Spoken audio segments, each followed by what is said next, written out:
A graça e a paz do Senhor Jesus Cristo seja com cada um dos nossos irmãos aí presentes em seus lares. Quero agradecer de forma muito especial à Primeira Igreja Batista do Lobato por estarmos juntos através desse instrumento, chegando à casa tanto de vocês quanto também de outras pessoas em outros lugares mais distantes. A você que nos ouve hoje pela primeira vez ou está já nos acompanhando já há um tempo, eu quero agradecer de todo o meu coração pela bondade de Deus sobre a sua vida, por aquilo que eu tenho certeza que Deus fará de forma especial essa noite na sua vida. Rogando a Deus que as bênçãos dele sejam cada dia mais especiais na vida de cada um dos nossos irmãos aí presentes e também na vida de você que está nos ouvindo pela primeira vez. Que Deus assim nos abençoe. Receba um abraço da Primeira Igreja Batista do Lobato.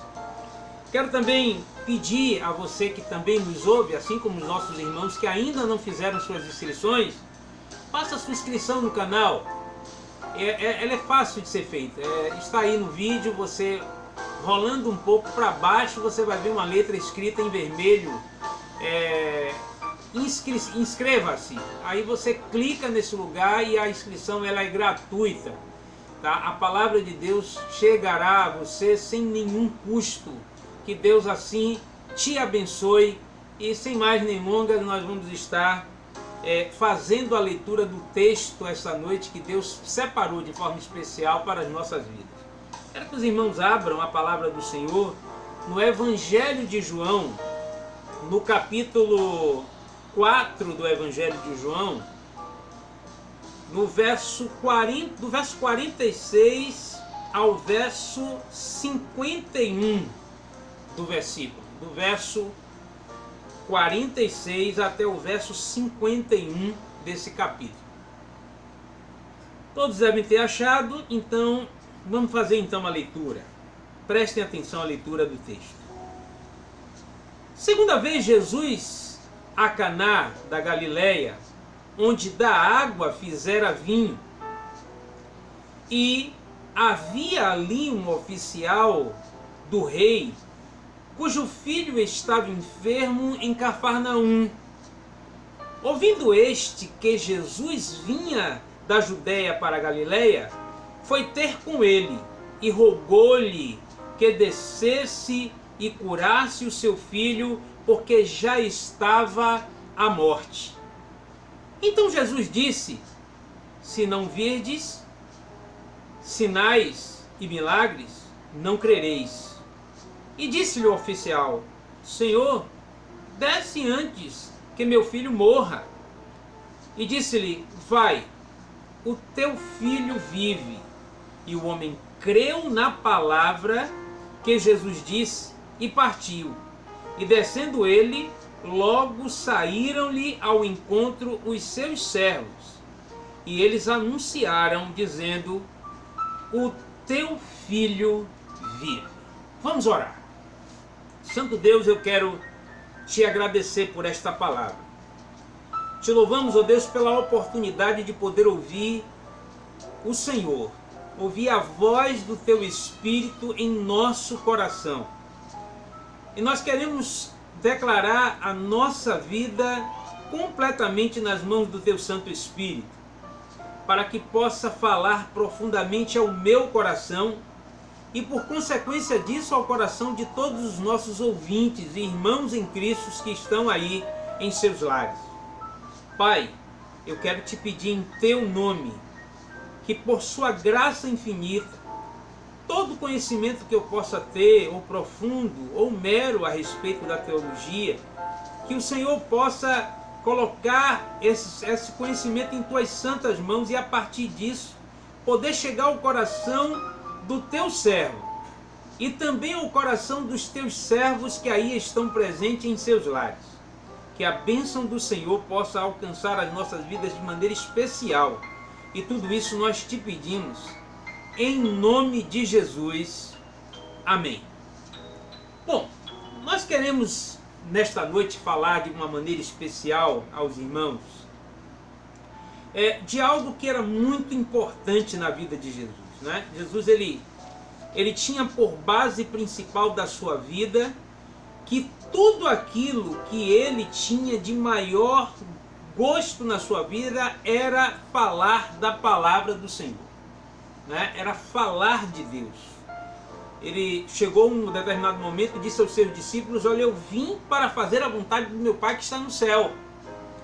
Em um outro determinado momento ele disse: a minha comida e a minha bebida é fazer a vontade daquele que me enviou. E a vontade de Deus era que nenhum dos homens pudesse se perder. Nenhum. Que todas as pessoas pudessem ser salvas. Uma das coisas que a gente vai observar nesse texto de forma muito especial, que a maior parte dos percursos de Jesus são realizados em torno daquela região da Galileia. A gente vê naquele lugar ali 2 montes, o Monte Carmelo e o Monte Tabor, e são exatamente aquelas circunvizinhanças que estão ali embaixo, que eram exatamente os locais em que Jesus sempre caminhava. Além de Jerusalém, e além da oportunidade de poder falar de Deus em todo momento a pessoas que talvez a sociedade daquela época rejeitasse de uma forma abundante. Afinal, existiam usos e costumes, existiam situações históricas que separavam povos naquela época, como sempre houve na história de todos os tempos. Mas de uma maneira muito especial, a palavra ela chega ao coração das pessoas e isso desencadeia uma explosão maravilhosa dessa palavra que vai chegando ao coração de outras pessoas à medida da grandeza que essa palavra chega ao coração de cada pessoa, não importando quem ela seja.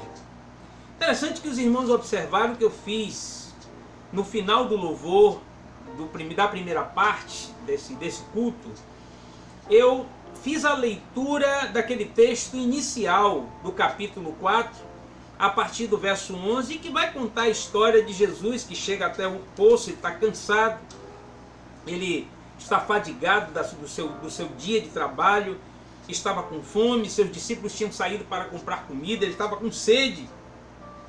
E chega uma mulher naquele poço para buscar água. E aquela mulher fazia parte de uma etnia, de um povo que não tinha uma relação boa com os judeus naquela época.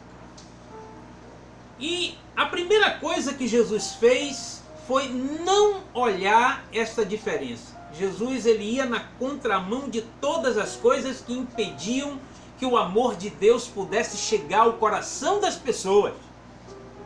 E ele chegou para aquela mulher e pediu água. E aquela mulher disse: como é que tu, sendo judeu, pode me pedir água para beber? Que sou samaritana, assim disse aquela mulher.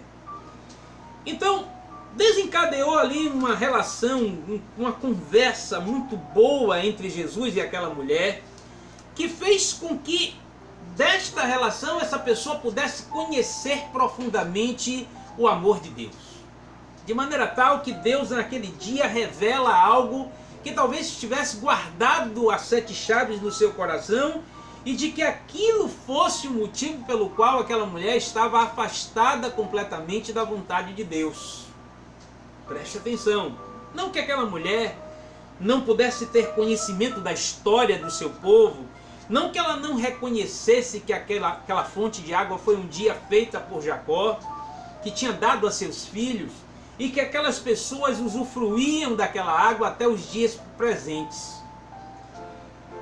Mas o fato é de que, afinal, uma coisa deixou-se muito clara, é de que Jesus, andando naquele perímetro, ele chega a dizer para os seus discípulos num determinado momento que o profeta na sua terra não tem, como é que se chama? Ele não tem moral na sua terra. O profeta na sua terra não tem vez. O profeta na sua terra não consegue ser honrado. Não consegue ser honrado.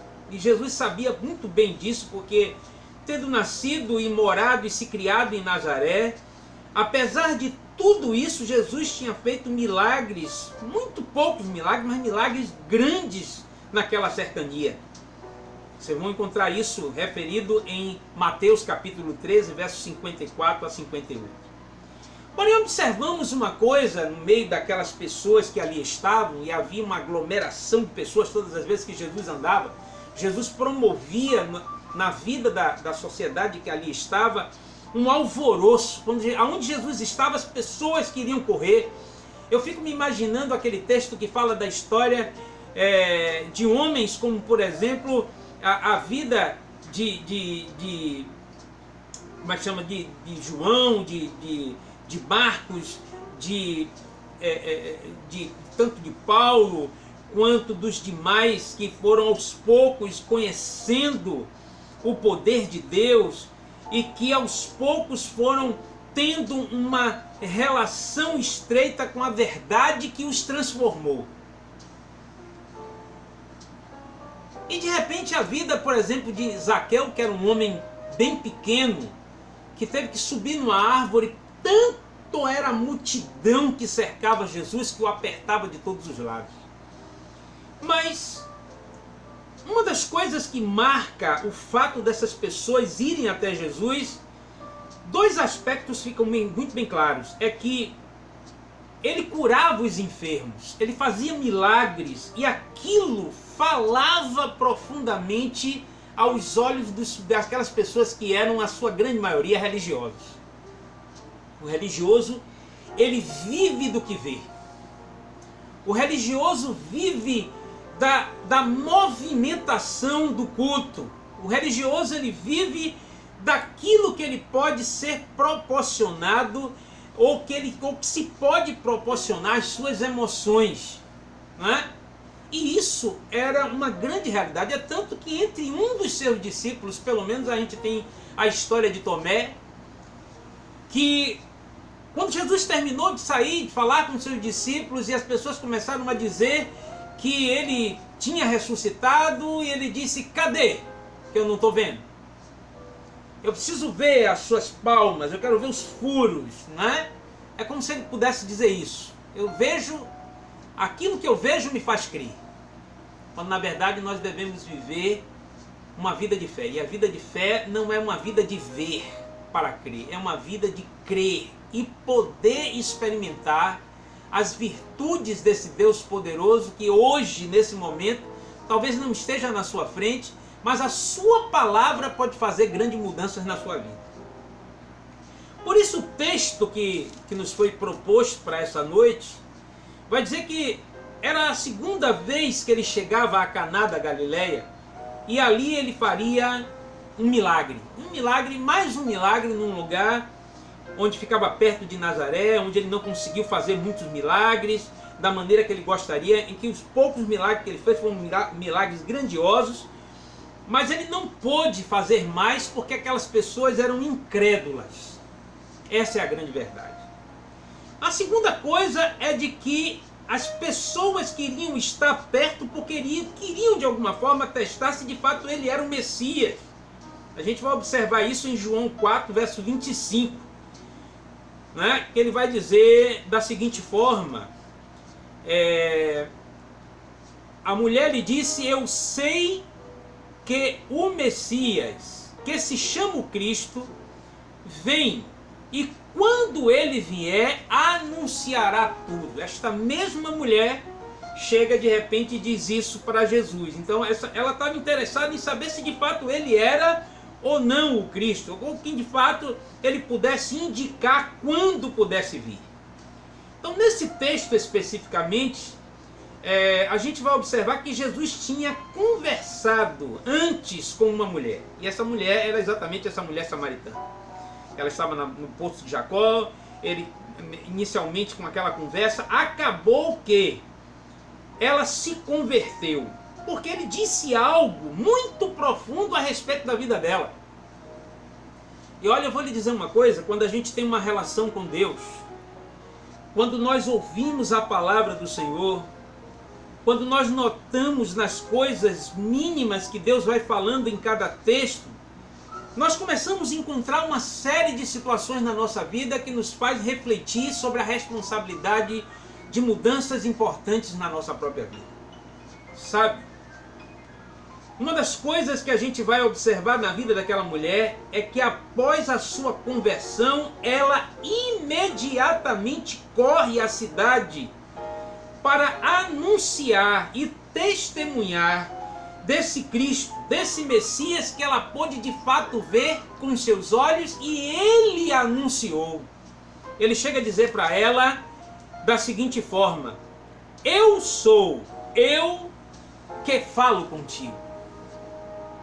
Então ele se auto-intitulou para aquela mulher, e quando ela sentiu o impacto do poder de Deus através dessa palavra, ela correu para anunciar a uma cidade que de fato ia começar a receber de Deus um mover grandioso, né? E a gente vai observar esse mover, que ele começa na época de Jesus, ele chega ao tempo em que a igreja inicia, em Atos dos Apóstolos, capítulo 8, e acontece naquele lugar grandes milagres. E alguém pudesse de fato observar isso, e poderia de fato dizer, por causa da história, será que a gente consegue de fato ver Deus agir no lugar onde, por tradição, as pessoas rejeitavam as pessoas que ali estavam? Porque aquelas pessoas eram rejeitadas por uma determinada, por um determinado povo, né? Agora, uma outra coisa muito interessante é que também ali Jesus diz aos seus discípulos: a minha comida é fazer a vontade do meu Pai que está no céu. Ele declara isso para os seus discípulos. A minha comida é fazer a vontade daquele que me enviou. E mais do que isso, realizar a sua obra. Uma das coisas que me faz pensar a respeito de nós, que fomos tocados profundamente pelo Senhor, que o Evangelho chegou ao nosso coração, a pergunta é: será que diante de todo esse toque de Deus na nossa vida, de uma vida que pode receber uma transformação grandiosa em sua maneira de agir, será que nós temos corrido para anunciar para as pessoas o Cristo que de fato nós cremos? Essa é uma pergunta interessante que é possível ser feito aqui para que você possa refletir. É exatamente naquela cidade, Samaria, no lugar que se pensava que talvez não houvesse milagres, que Jesus faz algo grandioso que vai chegar até o tempo dos discípulos, como disse para os irmãos. Atos dos Apóstolos, capítulo 8, termina de dizer isso. Também é naquele lugar que Jesus tinha tido com os seus discípulos um diálogo muito interessante, né? No verso 34, quando ele termina de dizer que a vontade de Deus, que a vontade dele era fazer a vontade de Deus e realizar a sua obra, ou seja, a sua necessidade básica de vida, o que sustentava a sua vida, era realizar a obra de Deus. E ele diz: não dizeis vós que ainda há 4 meses até que venha a ceifa? Eis que eu vos digo, levantai os vossos olhos e vede a terra, que já estão brancas para a ceifa. Quando ele dizia isso, se referia ao tempo em que o trigo estava maduro. E quando o trigo amadurecia, de alguma forma caía uma fuligenzinha branca sobre o local, e os campos pareciam de longe brancos. Por causa disso, Jesus falava: olhe, o Evangelho tem sido falado ao longo dos tempos, as pessoas estão sedentas do Evangelho. É como se ele quisesse dizer de alguma forma para os seus discípulos que não estava em todo o diálogo que ele pôde realizar com aquela mulher, mas os resultados desse diálogo trouxe aquela mulher a fazer algo que ia fazer uma grande diferença nos dias dos apóstolos, no início da igreja cristã. E uma coisa também muito interessante observada dentro desse aspecto é de que os campos estão brancos e a responsabilidade por transmitir esta palavra é nossa como transformados, não como pessoas que ainda serão tocadas, mas se há um toque a ser realizado nessa história, é o toque de poder ser responsável por falar de Cristo. No verso 38, 36, os irmãos vão observar, ele fala sobre recebe galardão o que planta e o que colhe. Interessante que certamente se ele pudesse dizer isso para aquela mulher, olhe, há um galardão especial para a sua vida. Eu falei da existência de Deus, que Deus espera encontrar adoradores que o adorem em espírito e em verdade, e ele falou isso para aquela mulher. E quando ele falou essa situação para aquela mulher e que ela pôde confessar onde estava o seu pecado, que vai e fala desse Deus maravilhoso que ela pôde encontrar, desse Senhor, desse Filho do Deus Altíssimo, que conta profundamente as coisas que no íntimo da alma dela perturbava a sua vida, então ela poderia receber dele essa resposta. Tanto você que ouviu de mim, quanto você que foi proclamar, quanto os meus discípulos que lá na frente, na história da igreja, iniciariam um projeto de levante de pessoas que gostariam de aceitar a Jesus como Salvador, e viram tantos milagres acontecerem porque ali em Samaria fervilhava o amor de Deus quando os discípulos começaram a difundir o Evangelho. Ao ponto de Deus retirar por um tempo a Filipe, levar para dentro de um deserto, um pouco distante de Samaria, para que ele pudesse encontrar alguém até que passava perto do lugar. Porque o Evangelho precisava alcançar não somente os samaritanos, mas sair de um âmbito, de um local fechado para a explosão de todo mundo que deveria conhecer profundamente o Evangelho do Senhor. Outro ponto importante, no verso 38, ele diz: quem colhe os frutos e quem plantou também recebe essas bênçãos da parte de Deus.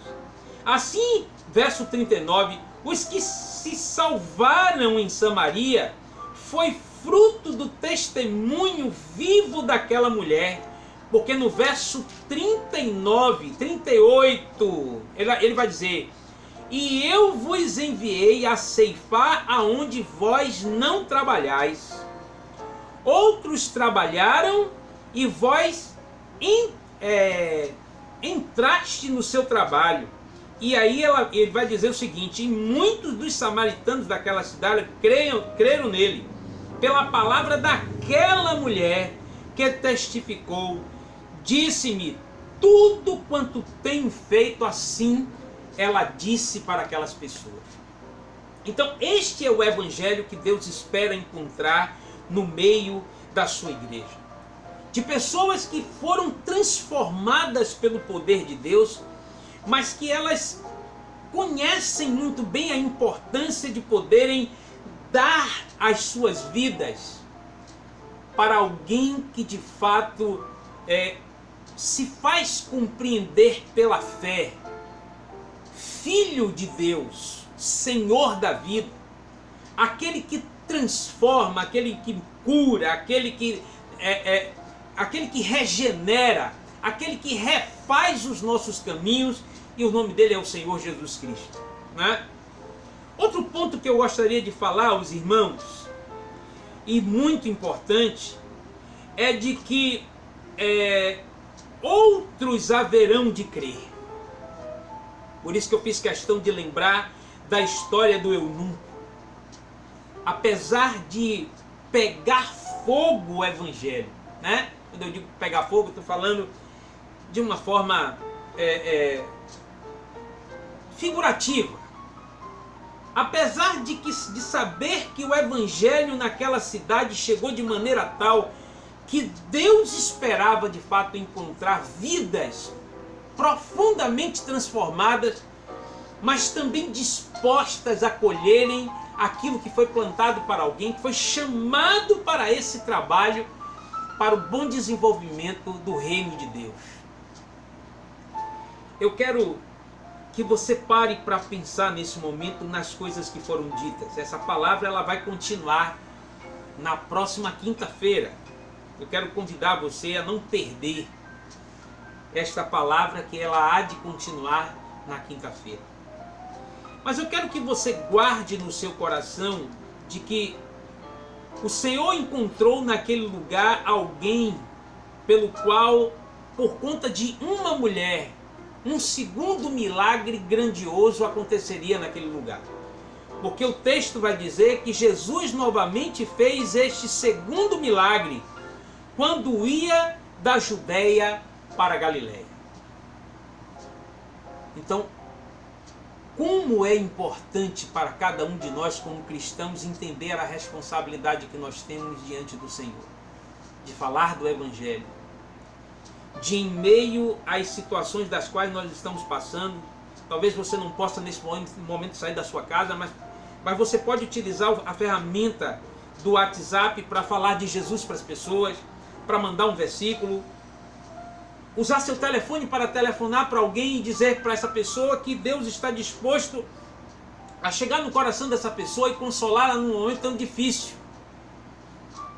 Nós estamos vivendo um tempo trabalhoso e nós precisamos orar pelo nosso país, precisamos orar pelos nossos governantes, precisamos pedir ao Senhor que dê sabedoria a governadores, a prefeitos, ao chefe de Estado, para que a nossa nação possa de fato se desenvolver da melhor forma possível. Mas eu quero fazer minhas palavras de Jesus e chamar a atenção da igreja e de todos vocês por um aspecto. Jesus um dia disse: sem mim nada podeis fazer. Nós precisamos do Senhor. Mas quando uma vida é transformada pelo poder de Deus, toda uma sociedade sofre as beneficências desse Deus poderoso na vida de uma pessoa. Que você possa pensar sobre este aspecto. E por isso te convido nesse momento a orar, encerrando esse primeiro momento, essa palavra que eu repetirei. Na próxima semana nós vamos dar continuidade a essa palavra. E te convido a não deixar de pensar sobre esse aspecto. O que é que Deus tem feito na sua vida? E qual a visão que você tem tido a respeito do campo? Porque você precisa entender aquilo que Jesus Cristo disse. Os campos estão brancos. Porque alguém um dia plantou, outra pessoa regou, mas é necessário de que cada um de nós esteja disposto a colher aquilo que um dia Deus fez na vida de outras pessoas. Oremos nesse momento. Santo Deus e eterno Senhor, nós te louvamos e te bendizemos porque o Senhor é bom. Graças te damos pela sua bondade e amor. E agora, Senhor Deus, nós te pedimos que o Senhor receba no trono da tua glória todos aqueles que nesse momento foram tocados profundamente pelo Senhor e carecem, ó Deus, da sua palavra, ó Deus, que tem sido realizada nesta noite de maneira que nos chama a atenção a responsabilidade do cuidado que nós devemos ter com pessoas. Pai, grande foi o amor desempenhado de Jesus para com aquela mulher. E por conta do seu carinho, por conta do Senhor não chegar àquela mulher e achar que ela não teria chance na sua vida de mudar a sua maneira de ser, mas do Senhor acreditar que a sua palavra, a verdade que estava clara na sua maneira de ser e o amor que estava profundamente no seu ser, chegasse ao coração daquela mulher para mudar a maneira dela de pensar a respeito de quem é Deus. Deus, aquela mulher conseguiu enxergar o Cristo, o Messias do Senhor. Por isso, Deus, que o Senhor possa fazer-nos compreender essa responsabilidade e amar as pessoas em todo o tempo, em nome de Jesus. Amém. Que Deus te abençoe, em nome de Jesus.